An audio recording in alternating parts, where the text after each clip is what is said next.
Hi BookTube! I just wanted to share with you some short reviews on the books that I've listened to in the past week or two. Alright, so first up is Moral Disorder by Margaret Atwood. This is a collection of short stories, and it was fairly short, and all the stories kind of tie in together. And I think that the stories are a bit autobiographical.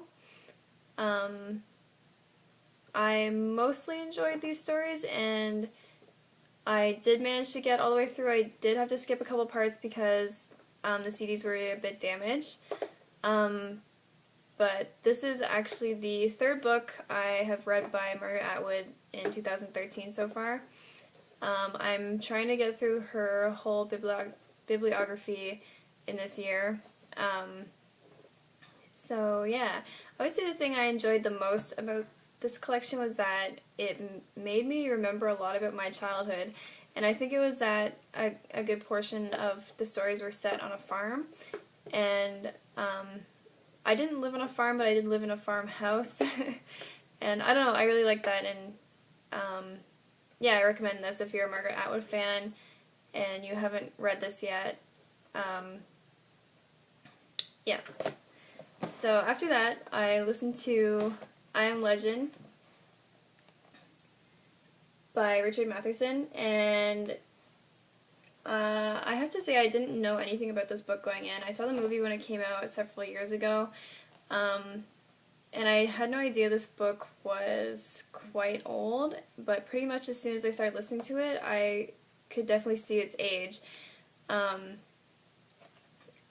Overall, I thought the book was okay. I feel like some other people I know who've read it were saying it was like a masterpiece and it was good and stuff, and I just kind of thought it was whatever. I can really appreciate what this book did for the genre,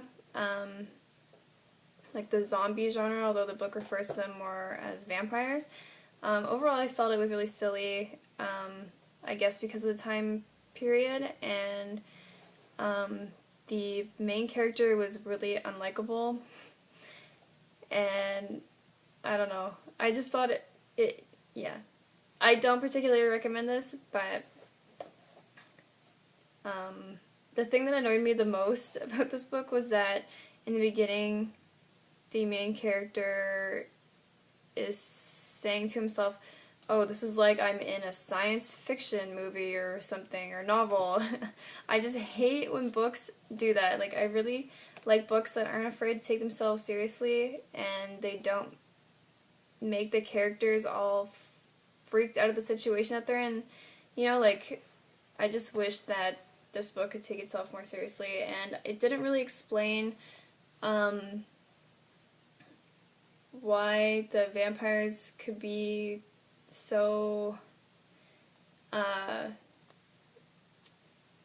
classically vampire. Like, they couldn't come out in the day, and they were repulsed by garlic and crosses and steaks, and yeah, it just never really explained that, so I don't know.